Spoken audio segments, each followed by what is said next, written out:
Do you want to learn how to do your own makeup? Then this video is for you. Hi, my name is Mary and welcome to Makeup 101 Tutorials for Beginners Only. This is the fourth part and this part is blush, cream blush. How to apply your cream blush.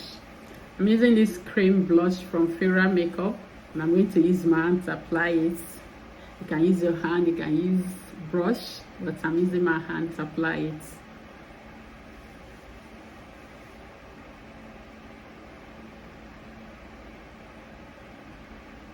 So the top of your cheekbone here.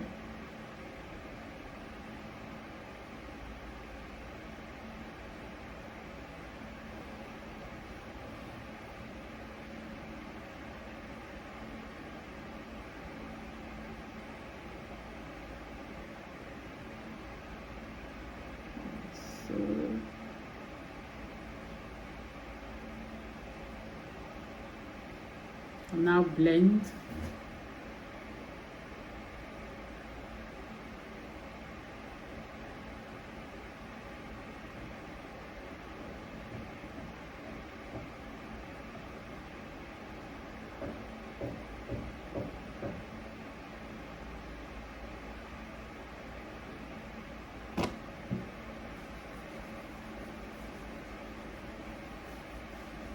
For beginners, for this is how to apply cream blush for beginners only. I'll see you in the next part. Don't forget to follow me and like this video.